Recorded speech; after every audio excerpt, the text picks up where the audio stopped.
Mike and Mike presented by Progressive Insurance. Rich Cimini, ESPNNewYork.com, joins us live in 10, 12 minutes. Got to get to the bottom of these Jets trade rumors. Are the Jets really going up to number one to get Marcus Mariota? Going to ask him that, get his thoughts on Tebow and Sanchez, who are reunited. I have a feeling it doesn't feel so good. Jay Williams is with us on Mike and Mike. Quick thoughts here, because we got this thing going here now. Jay Williams put out his top 5 point guards in the playoffs. And it's a terrific list. I mean, I might quibble slightly with the absence of Damian Lillard, but that's a good argument to have on the bottom of the list. And the top of the list, I argue that I would put LeBron James there. Because in my opinion, everything that a point guard does, LeBron James does. That's just one man's opinion. So we went at it on Twitter a little bit here. I'm at ESPN Greeny. He's at Real J Williams. LeBron James averages more touches per game than Rajon Rondo, Steph Curry, Kyle Lowry, Mike Conley, or Kyrie Irving. He plays with the ball in his hands. I can play devil's advocate and say he does more things at the 2 guard spot than 2 guards do. He does more things at the 3 spot, the 4 spot. He can play every spot, essentially. So we can't really label him as just a point guard. He's essentially like a point forward. Yes, right? Yes, that's a term. My first recollection of the term point forward was Paul Pressey of the Milwaukee Bucks in the 80s playing for Don Nelson. But to me, LeBron James, now sometimes they would say that about Scottie also, because Scottie would bring the ball up the floor and all that sort of stuff. The Bulls played without a pure point guard when they had Scottie and Jordan, and then the other guard would be John Paxson or it would be Steve Kerr, who was really a shooter. And Scottie would bring the ball up the floor. But he wouldn't facilitate the offense in the same way that LeBron does. LeBron, the ball's in his hands. Kyrie Irving is a 2 guard. Like when I tweeted that, I just tweeted it. To me, LeBron James is the point guard, and someone tweeted back, well, then what's Kyrie Irving? He's the 2 guard, right? Kyrie Irving is a scorer. He was a scorer in college. He's a scorer in the pros. Isn't that what first and foremost, isn't that what he does? He's a scorer. He's a playmaker. I think he can pass the ball, but maybe his first mentality is the score, his priority. Let's hear from you through the 1-800-Flowers.com Twitter feed. Celebrate birthdays with a smile. Go to 1-800-Flowers.com/ESPN for offers starting at $29.99. Nick Nate going through the tweeting. Robert tweets, Greeny is greatly overstating LeBron's ball handling. Look at those Miami playoff games. Picks up his dribble under pressure. He doesn't have, that's obviously correct, and part of that may be based on his size. He doesn't have the handle that Curry does. He doesn't have the handle that Kyrie does. He doesn't need to. He doesn't need to because he's 6'8".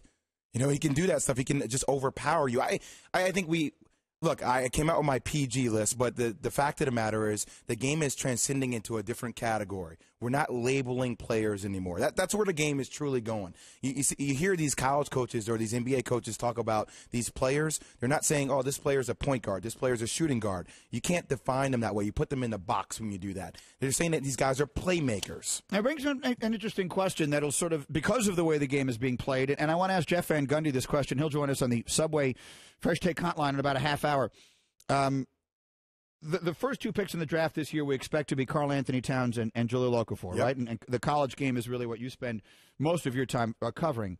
And the best perimeter player in this draft, you tell me if I'm wrong, I think is considered to be Justice Winslow, the kid from Duke? No, I would actually say D'Angelo Russell from Ohio State. Okay, even better, D'Angelo Russell. Mm-hmm.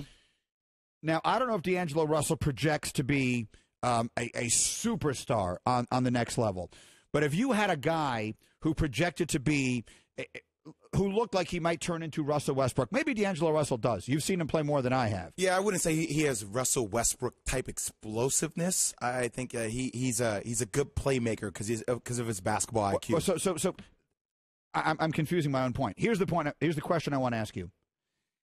It used to be, and going back to Hakeem over Michael Jordan, Sam Bowie over Michael Jordan, Greg Oden over Kevin Durant, and everything else. You take the 7-footer, right? No matter what else, that breaks ties. No matter how good the wing player looks, you take the 7-footer, you take the center, because those guys are what you need. You need the big man to win.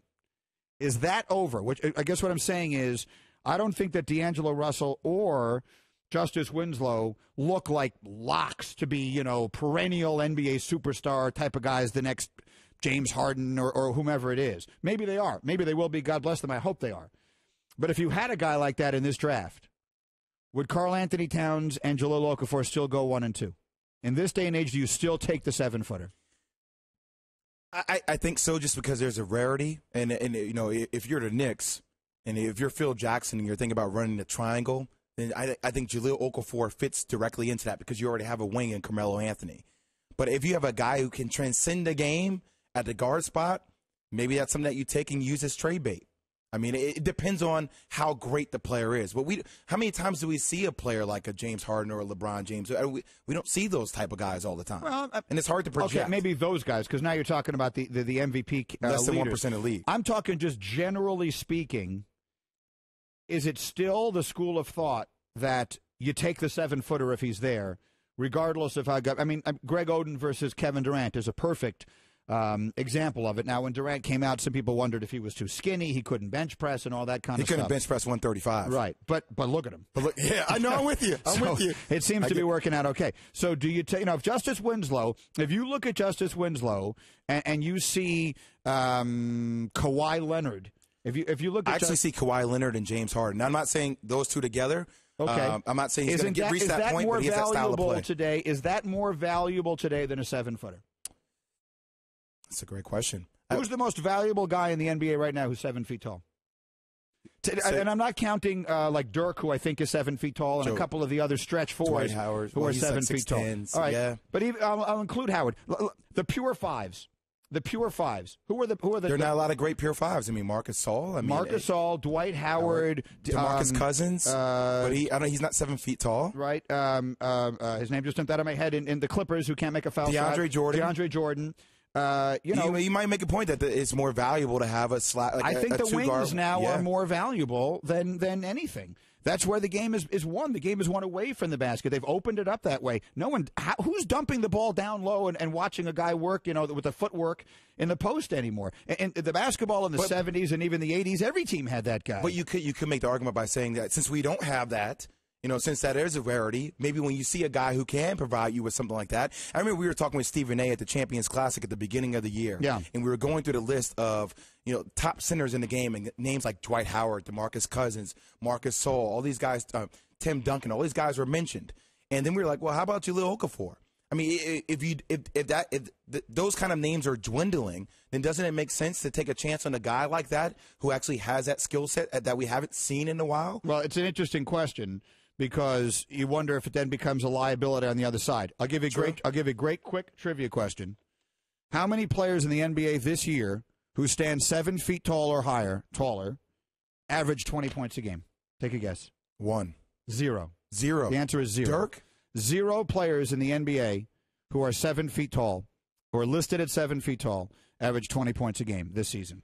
So, I mean, take that for what it's worth. And so you could argue that in either direction you want. You could argue, well, now if you get one, you're going to dominate, or you could argue that's not the way the game is played anymore. And I can't tell you that you'd be wrong in either direction, but I think it's something to consider. All right, Mike, I got